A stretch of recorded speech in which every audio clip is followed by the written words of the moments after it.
Previously on Funny Science Fiction. In case Yes, I see the picture behind your head. Hi, this is Art Bell, and welcome to the Funny Science Fiction Podcast. The podcast where movie fans miss the futuristic special effects of claymation, come and complain. So our guest today is the founder of the Comedy Central Network. We're very excited to have a few moments to catch up with Art Bell. Welcome to the show, Art. Hey, thanks for having me, Tim. Yeah, Great to be here. Yeah, excellent. We're very glad to have you. You and I have been talking back and forth a little bit through emails, and so it's good to have a chance to sit here face to face and catch up with you. So, to set the tone for our listeners, because we are a sci-fi podcast, we'd like to talk to you about your sci-fi interests and kind of where you are with this and things. So, could you tell us what your favorite sci-fi shows and movies are, and what really piqued your interest into science fiction? Well, I'll tell you what piqued my interest in science fiction was Isaac Asimov. Okay.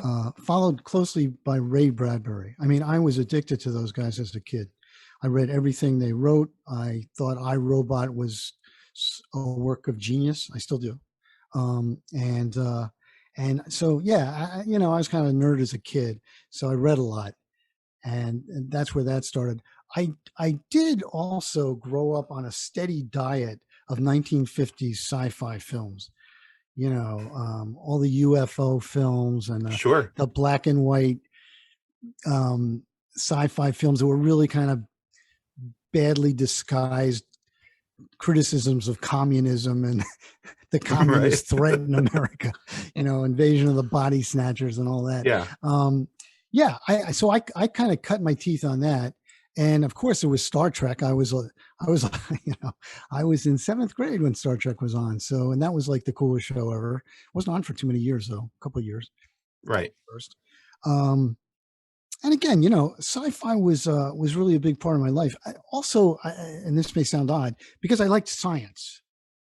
Is that like an unusual combination? I don't think so.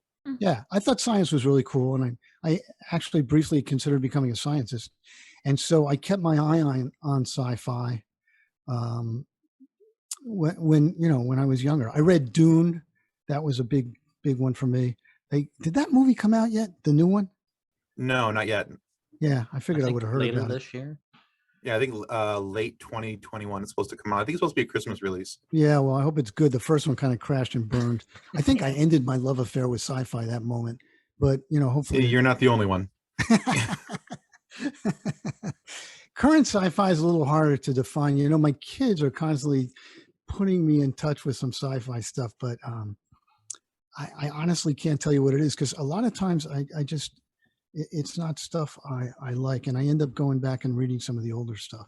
I mean, I just love Ray Bradbury. I thought he was such a great writer. Okay. Is that so? No, that's okay? That's a great answer. Okay. So let me ask you this as a follow-up to what you just said. So you read Asimov and Bradbury. You were a fan of the 50s movies, and of course you mentioned iRobot. So my question for you is, what are your thoughts on the movie adaptation of iRobot? Did you watch that with Will Smith? Yeah, I did. Honestly, I saw it such a long time ago now. When was that made? Like 6 or 7 years ago? Well, I think a little longer, actually. I want to say it was around 2010. Yeah, 2010. I honestly don't remember much about it. I remember thinking it was okay. Older than that. I realize that's not much of an answer for you, but I just don't remember much about it. Fair enough. It was released in 2004. Was it 2004? 2004. Oh, man.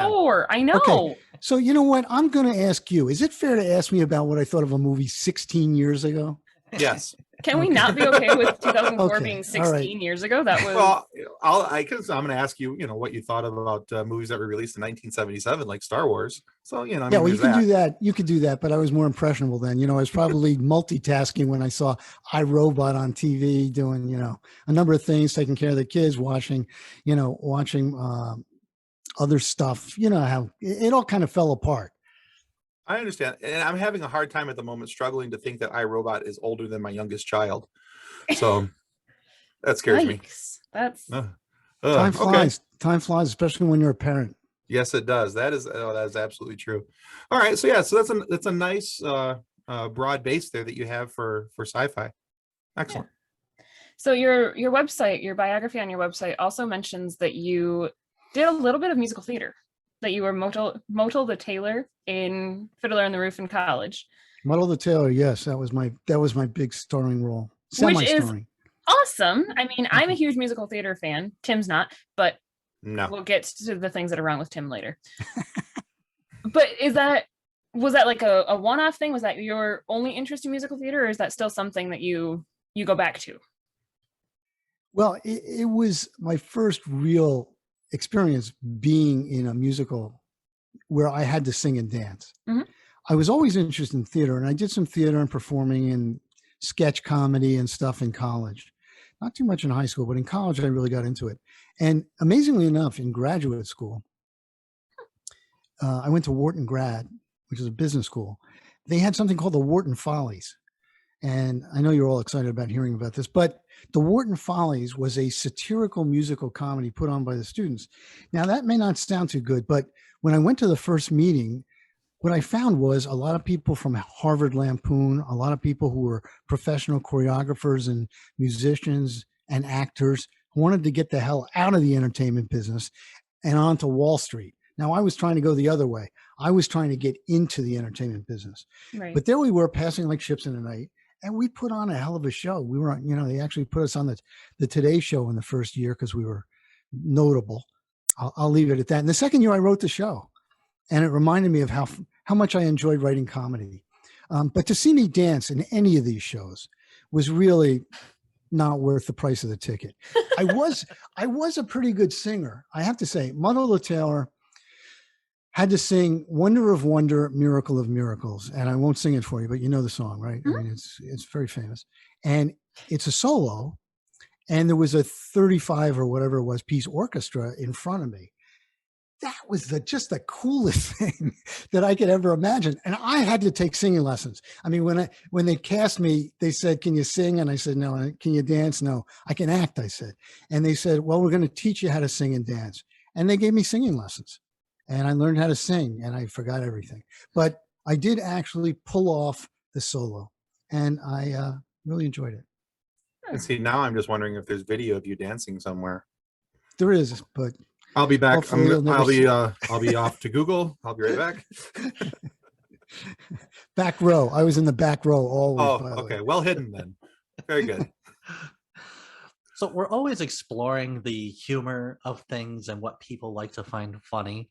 So what are some effective ways to inject humor, whether it's in writing or in like a TV show, without destroying the pace of the story? Well, you can make a joke about death. And I think that's, because everybody thinks about death a lot. And I find that it's disarming, but people like to laugh at things, jokes about death or, comic discussions about death. And again, I got my inspiration on that from National Lampoon. They did the death issue. I don't know if you're familiar with that, but it was an entire issue. And it was so unbelievably off the wall funny that I came to realize that death is really a great source of humor. And I think it's because everybody's just scared to death of death. Nobody wants to die. And Right. People like you who are, shockingly young, don't even think about death. Whereas people like me, comes up more often. And then people who are in their 90s, it's like probably a preoccupation. So I will tell you, you want to hear a story about death in comedy? Yeah, Sure. Okay, so I had to come up with the first. I was at Comedy Central, and we needed a tagline, so I had to come up with a tagline. And I hired a guy named Danny Abelson, who interestingly worked at National Lampoon, and he came back with a tagline, and he explained it to me. He said, listen, the most important things in life are, and I said, money. He said, no, and then he went on. He said, it's about, the most important thing in life is we live and then we die, and that's really hard. But we can think about it. And I said, all right, what's the tagline? He said, the tagline is, we're all going to die, watch Comedy Central. And I thought that was the greatest tagline for us in the world. And I'll tell you why. Because I called my brother, who was 26 at the time, and I said, hey, Larry, what do you think of this tagline? He started cracking up. Right? He says, that's a great tagline. Then I call my father and I said, hey, Dad, we came up with this new tagline for the channel. I told him the tagline. My father says, you can't say that. That's not funny. Now, the whole idea of Comedy Central is we were trying to appeal to guys like my brother, not guys like my father, for all kinds of reasons, because we were young, edgy comedy. So there you go. Problem solved. And that was our first tagline. Nice. Nice. All right, so let's talk about Comedy Central, because that's what you're writing your book about. We'll get to that in just a moment, but let's talk about how you began the network. So what was the impetus behind starting this new broadcast network? Because I believe you were working at HBO at the time when you got started. And what are some of your favorite memories from that time period? Well, the impetus for starting the channel was my love of comedy. And I talked about my love of science fiction and all the stuff I read about that. But I had a similar love for comedy that started when I started watching the Ed Sullivan Show, a weekly variety show, with the great Borscht Belt comics on. I saw Richard Pryor in his first appearance. I think I was 9 when he first appeared. Thought he was the funniest guy in the world, because he was. And I realized that comedy was very powerful. It's a very powerful way to communicate. And I wanted to get good at it, or at least understand it. So I started, really becoming a student of comedy nerd, we call it these days, and watched a lot of comedy, listened to the albums, Robert Klein, Bill Cosby. I know you can't mention his name in polite company, but Bill Cosby's album was a bestseller, very funny. Well, sure, back in that day, yeah. Yeah, and George Carlin. Those were the things we were listening to over and over and over as kids. And the more I got into it, the more I found I loved comedy. I was a little bit of a class clown, got thrown out of class a lot. But by the time I got to high school, I discovered satire and writing comedy. And I found I was not only pretty good at it, but I enjoyed it. And studied Swift and The Modest Proposal, where he suggested that starving people eat the kids because that would solve the problem. And I realized that Swift had done that essay and gotten in big trouble for it when he did it, Jonathan Swift. And but he made a huge impact. And I realized, again, comedy, satire can make a huge impact in society. And, that began my love affair with comedy. All right. All I can think about is chocolate cake. What? Chocolate cake. Chocolate cake. Yep. Was the The Cosby line about chocolate. Yep. Yeah, Oh, Dad is chocolate. good. Dad is good. Dad is great. Dad gives us chocolate cake. See, Yeah. but you So start much talking great about stuff. comedy and chocolate cake, and then I think about Fluffy and chocolate cake. Well, yeah, there's that Gabriel Iglesias and what he's been, AKA Fluffy. Yeah, he's got Because that I chocolate. have had the chocolate cake shake from Portillo's, and it is amazing. I have not yet. I keep saying I'm going to. There's supposed to be But- Portillo's coming to Michigan, but that's a But then different again, that's in Chicago and away from where I live. All right. So what are some of your favorite memories though about that time period and starting Yeah. off with the network? When I went to HBO, there were a handful of cable channels. And HBO, by the way, was the coolest place to work in those days in television. They were kind of like Netflix today. Okay. They were like the first on the block. They were showing uncut movies, uncut comedy, uncensored. They were going to change television, and it was a pretty small company. It was like 1,000 people. And I got there because I knew finance and economics. Yes, that's true. My first job there was in the finance department, doing economic modeling to determine how many subscribers they were going to have, which is not what I wanted to do in the entertainment business, but there I was. So ultimately, I had this job. I had this idea for a comedy network for a long time, since business school, really, when I wrote that comedy show. I said, hey, why isn't there an all comedy network? There's all music, there's all sports, there's all everything. No all comedy network? What's up with that? So I decided to pitch it to the head of HBO programming. Now, at that time, she was about 15 levels above me in the organization. I was just a punk financial kid and knew nothing about programming or anything else. But it was a small company, and I made an appointment with her. I said, I want to have a meeting to pitch or something. And the secretary said, fine. So I go down there. I say, her name was Bridget Potter. I say, Bridget, I think HBO should do an all comedy channel, 24 hours a day, 7 days a week comedy. She said, stop right there. That is the worst idea I've ever heard. And I'll tell you why. Because we got plenty of comedy on TV already. We don't need more. And who's going to sit around and watch 24 hours of comedy? Nobody. And are you really going to get any decent comedians to go on an all comedy channel like Robin Williams. Whoopi is not going on the channel. Billy Crystal is not going on the channel. The managers would die before they let them on the channel. So no, you don't. And then she finished with, you don't know anything about comedy and you don't know much about television, but thanks for stopping by. And I Wow. left. Yeah. Okay. It was a lot of cold water that I've thrown on my idea that I've been nurturing for a few years. Yeah, I bet. So by the time I got to the elevator, though, I figured she was wrong. I just knew she was wrong. I knew somebody was going to start it, and Right. So why not you? so why not us, right? So I went back to my office and started working on a write-up for the thing because I figured, hey, the heck with it. HBO's not going to do it. I'm going to find another job. Then they'll be sorry. So I started writing. That's kind of a silly way to put it. I'll but show them. I'm going to come back with the best comedy channel ever. And There then you they'll go. be sorry.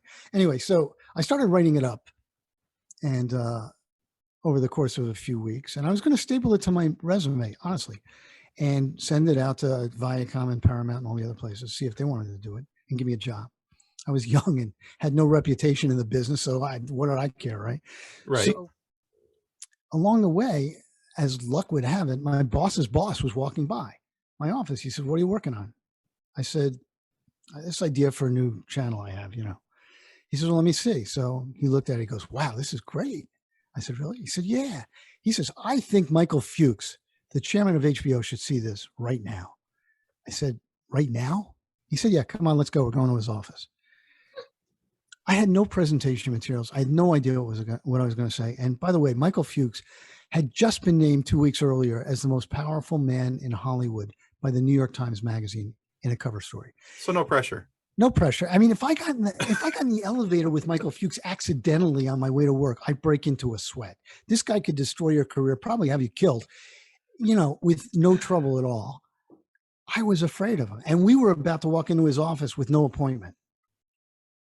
And that's what we did.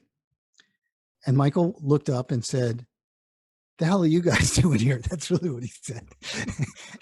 Without an appointment, which was unsaid, but that's what he meant.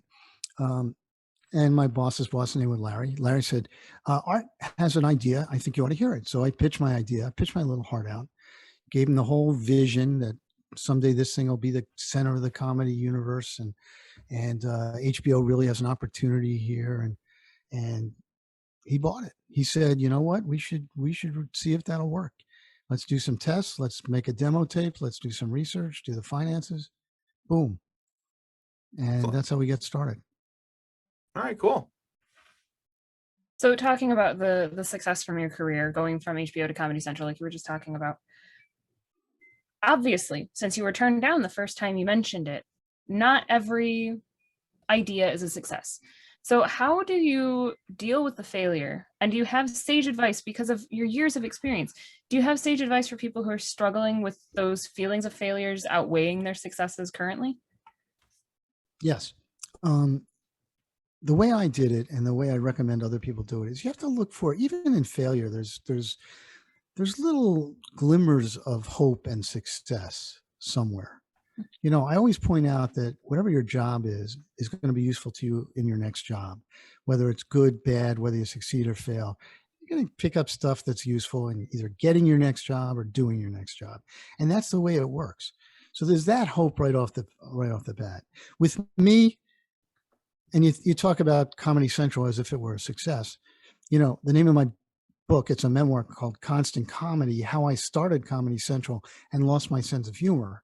Now, the reason I subtitled it that is because people think that Comedy Central has always been successful. Wow, it's a big successful channel. It's really great. We were the worst, most horrible, disastrous failure in the first year.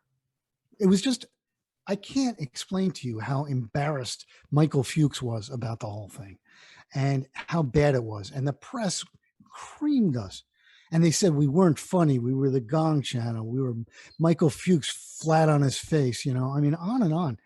And I had started the whole thing. Now, how do you think I felt?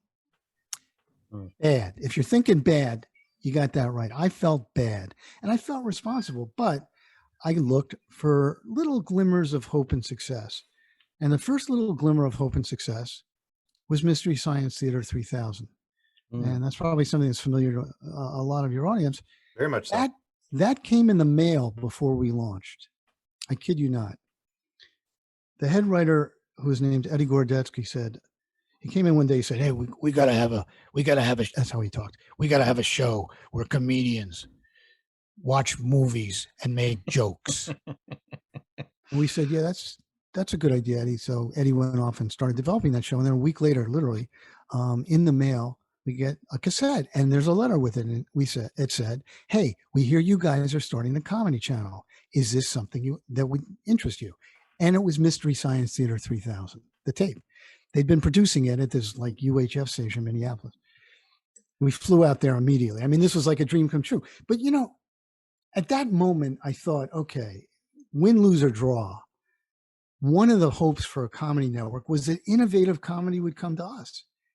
And there it was before we even launched. This show would never have made the air without a comedy network in the world. It would never have been on NBC or HBO or any of those channels. Just wouldn't have.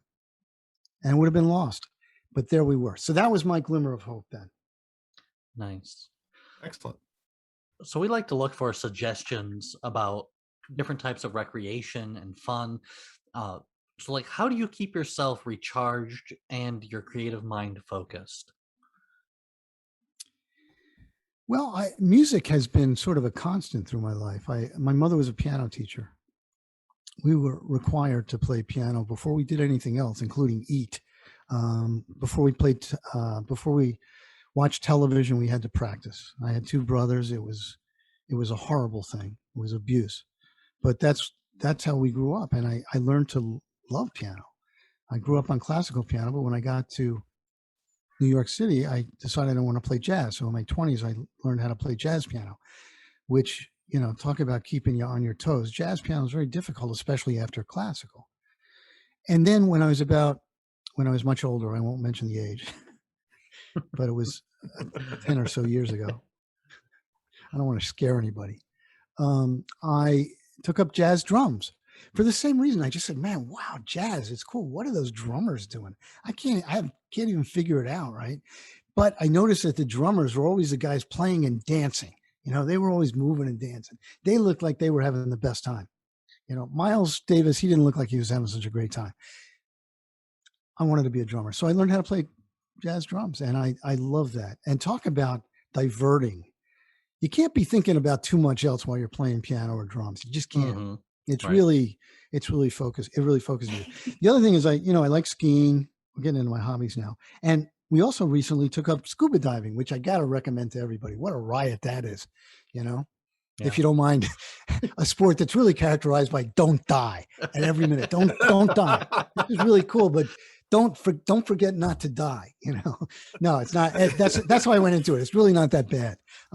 It's really a lot safer than that. But I've always wanted to do scuba diving. Well, I recommend it. It's really fun. And it's not because I can't talk right now. So we're going to cut all that out. But the reason I haven't done it isn't because I'm afraid of the water or anything like that. I love swimming. We're very water friendly people. I just, over in the area of Michigan, which I live, the lakes that are by us, I don't think would be very fun to scuba in. So, I keep thinking that maybe if I went out to Lake Michigan, that'd be more fun. But here's the thing. You're going to learn how to scuba dive in a pool. And I know this is important information for your listeners, so I'm going to go through it. Extremely. You don't have to really live in any particular place to have a scuba diving teacher in a pool. And I'm sure there's one like within 5 miles of your place. Secondly, yes, you have to travel to go scuba diving because not everybody's lucky enough to live, in the Hawaiian Islands or, near the Great Barrier Reef in Australia. So yes, you're going to do some traveling, but that's not so bad either. And you get to see some of the most beautiful things in the world underwater. So don't stop because you live in Michigan. I went to school in Michigan, by the way. And if I had stopped there, it would definitely not have been as interesting a life. Get out, see the rest of the world. There you go. All right. So let's talk a little bit more about your book. Okay. Now you wrote the book again, and what's the title again? It's Constant Comedy: How I Started Comedy Central and Lost My Sense of Humor. And it's a Perfect. memoir. It's a memoir. Yeah, that's what I thought. I had that at the top of the page, and I was just too lazy to scroll up, so I asked you. We'll be real honest right there. No problem. So let's tell the listeners a little bit what they can look forward to in the book and why they need to go snag a copy for themselves, and perhaps even what's your favorite part of the book writing process. Well, you're asking me to do a commercial for my book, which I'm happy to do. I wrote a memoir. Again, it's not a history, but it is the story of how Comedy Central got started. Sure. Because I thought it was, really the greatest adventure I had in my career. And there's lots of crazy, funny people in it, as you can imagine. And as I pointed out about the subtitle, it was hard. It was very difficult. And I wanted to make that clear to people. I think it also, why should people read it? 2 reasons. One, it's funny. It is funny. It's not all funny. It's not like a comedy book, Right. but there's lots of funny things that happen, and I make it funny in places. But secondly, for anybody who's interested in working in a corporation or a company for that matter, or in the film and television business or the entertainment business, this is an unvarnished look at what it's like to be there. It's really, the whole thing, the politics, people getting fired, the fun, the craziness, the good news, the bad news. And I honestly spent a lot of time, Tim, talking to students, film students, business school students, about just that. And they all say the same thing, like, wow, is it really like that? And the answer is yes, it was really like that. And you don't know, you can't tell it's really like that unless you do it or you read my book. Those are the 2 options. All right, that's fair enough. So, in thinking about that, I like your approach, the fact that it's, not a biography, but a memoir. I think that's a very important distinction between the two. That it's because typically in biographies, I think that themes kind of get glamorized a little bit to make things seem a little bit better than what they were. But I think in a memoir, it's a little bit more of a truth telling of what actually happened and how things are going down and things like that. Yeah, let me tell you, Tim, in order to write memoir, and I found this out by taking a class first in writing memoir, and then I took a number of them, you have to turn yourself inside out. You can't write a memoir without telling, important and very personal sometimes truths about yourself, not just about what happened, but more about how you feel. How did I feel at the time? So if I were going to write this as an autobiography where everything was going great, I wouldn't have told the stories about how I was scared to death and how I was, pummeled by Bridget in that meeting. And those aren't the stories that get told by people who write histories. The stories that get told by people who write memoirs are those stories, the tough times. And I think that's why people read memoirs. Yeah, I would agree with you. I think that's a very cool thing to do. So where are people able to find your book? Well, it's available at Amazon and the other online booksellers. Also, you can get it in bookstores. It's in bookstores. And if you want to find out about that or other things about me, you can go to my website where I have information about my book and where to buy it, some other writing. It's artbellwriter.com. Okay, cool. Excellent. We'll be sure to get those links and put those in our description down below. And another question for you. So we have a Facebook group, and it's the Funny Science Fiction page, and it was created basically to share memes with people. And so the funny usually comes from people combining this with this. And what are 2 sci-fi things that you enjoy that you think you could combine to create a comedy? I think science fiction and kids is a great way to do comedy, because I think that kids dealing with their parents in a sci-fi situation, like say a kid invented a time machine, right? And he's going back and forth in time.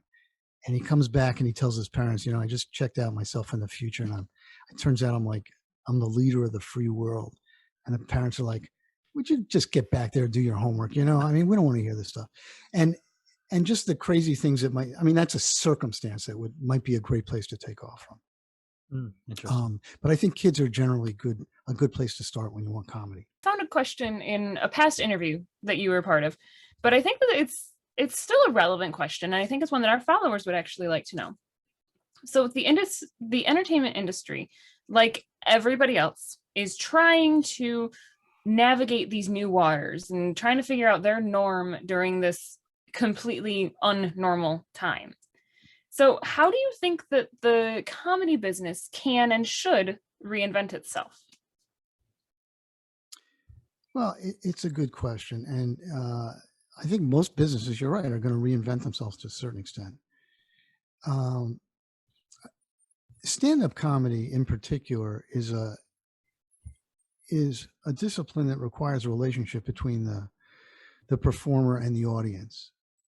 And the big stopper to stand-up comedy has been this Zoom thing where you cannot get instant feedback from the audience. And that's the lifeblood of stand-up comedians. I mean, so that really put a damper on the whole thing. I'm not going to suggest that the Zoom boom is going to, persist so much in stand-up comedy. I don't think it will. On the other hand, I think that comedy found other outlets online through the Zoom boom and other things, and TikTok, for example, where suddenly, okay, if you got to be funny, we'll find ways to be funny on the internet, and again, I think TikTok's a good example of that. People are funny in their tweets and everything else. A friend of mine is fond of saying there's comedy everywhere now. It's not just Comedy Central putting comedy up there. It's everybody's doing comedy. And I think even I've seen stand-up comedians not so much alter their act, but come up with a new act, that's not stand-up. It's a completely different approach to comedy in this mode. So I think that if there are going to be changes, that's what's going to happen. But I think the purest form of stand-up comedy is a guy or a gal, a brick wall, a mic, an audience, and a couple of drinks. And that is not going anywhere. I think as things get better, all of that's going to come back. All right. So before we wrap up here, I have one question for you that the other two we're not aware of, and I'm sneaking it in here just because I'm curious. So if you could recommend one piece of science fiction, whether media or written literature, to introduce somebody to science fiction, what would it be and why? That's an easy question for me because we already went through this. I would do Ray Bradbury's Golden Apples of the Sun. You know that book, the collection of short stories? Mm-hmm. Yes, I am. The reason I recommend Ray Bradbury is because he wasn't only a great sci-fi writer, but he was also a great writer, and his characters and the personalities and the exploration of his characters in whatever situation they were in was so perfect and beautiful, and listen, we can think of the famous ones like Sound of Thunder, which I'm sure your audience is familiar with, where, they go back to the past and the hunters get to hunt a dinosaur, kill the dinosaur, but they can't step off the path because they can't disrupt anything. And of course, what happens is they step off the path, and that causes the future to go completely ridiculously awry when they get back. And it's just, that's been done a million times in sci-fi. It's just been, it's the butterfly effect. It's been done over and over. It was probably done before him. It'll be done after him.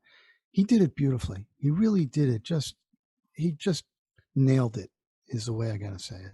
So yeah, I would and have recommended that to people when I talk about sci-fi. All right. Very good. All right, so before we let you go here, Art, we do want to play a quick quiz game with you. It's the what if I lose? Oh, we're getting to that. Don't you worry. All right, so there are always consequences. It's a fun sequence, Kathleen. Get it right. All right, so I was gonna let you use your silly word. Sequence. it's a fun sequence. All right, so it's a 5-question quiz. All the questions are multiple choice, so we'll try and make it somewhat easier on you. If you get 3 of them correct, we're going to send you one of these super cool I Gave to the Red Shirt Widows and Orphans Fund coffee mugs, which is loosely based upon Star Trek and the red shirts. And then if you get 4 questions right, we're going to send you that mug along with this book right here, Custodians of the Cosmos, which is written by Drayton Allen, the founder of our Facebook group. Okay. Which is about a young man who wanted to join in with Starfleet, washed out, couldn't hack it, so he became a custodian on one of the starships to boldly clean up after those who boldly just went. So now, however, if you get less than 3 questions correct, so 2 questions, 1 question, we take a picture of you. We make a 0 questions. You didn't mention 0. Well, I was hoping for at least 1. There better be a softball question in that thing. I hope so. We're hoping so. We'll find out. If not, it's Nick's fault. It's all Nick's fault. We'll blame Nick. We're happy with that. But we'll take a picture of you and make a meme out of you and put it on our Facebook group. Okay with that? It's look. There's only 100.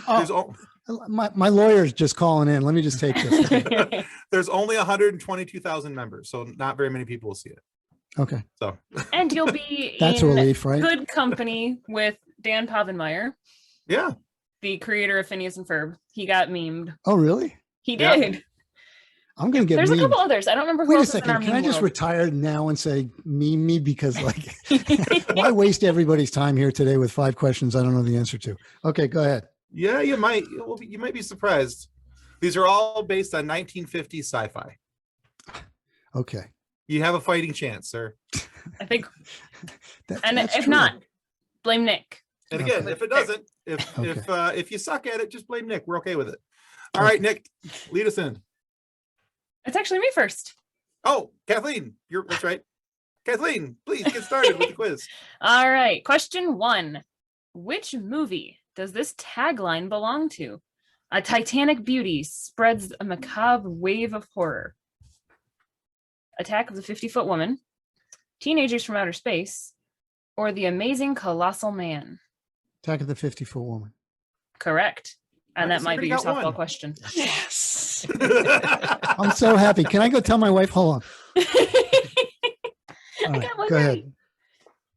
The idea of a doomsday machine was reused in a 1966 Star Trek episode. What movie inspired it? Was it Gog, Kronos, or Spaceways?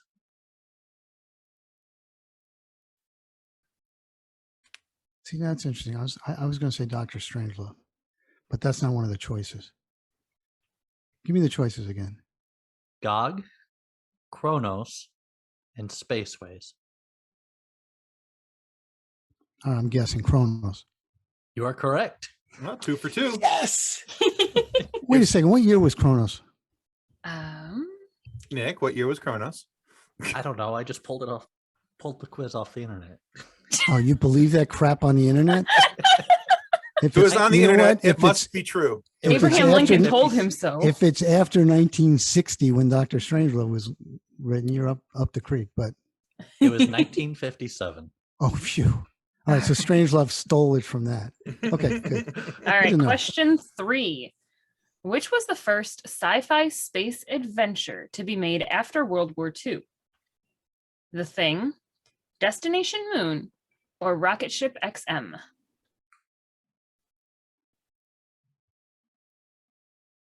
Rocket Ship XM. Correct. 3 for 3. You got a coffee mug. I'm in the money now. Right? That's You are right. out of I am in meme the land. money. You are in the money round. Okay. In what category did 1953's The War of the Worlds win an Academy Award? Was it Best Costume Design, Best Film Editing, or Best Visual Effects? I'll go with visual effects because it's obvious, but it's probably not that. It is correct. Remind me to never go to a Now pool I'm ball nervous. with you. We have a shark in our midst. All right. I love that movie, by the way. That was a great movie and a great book. Question number 5. Which film is a loose retelling of Shakespeare's The Tempest, War of the Worlds, Forbidden Planet, or The Day the Earth Stood Still?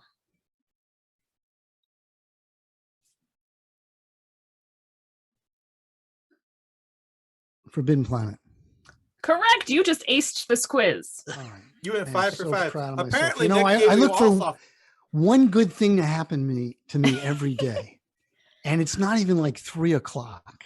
You did it. And I You got did your it. good thing. All right, Nick, All way to right, give him I'm 5 so proud softballs. of All right. I'm gonna cry. Hold on. Underestimated him. All right. So, Art, you've won yourself a coffee mug. Okay. And a book. You've won yourself a book. And we'll make sure that Drayton puts some calligraphy in the front of it for you. Okay. Thank you. That would be great. But yeah. So, and after we say goodbye to everybody, don't hang up right away. We want to make sure that we get your shipping information. We really do want to send you those. Okay. Okay. Can I plug one more thing? Yeah, Absolutely. go ahead. Definitely.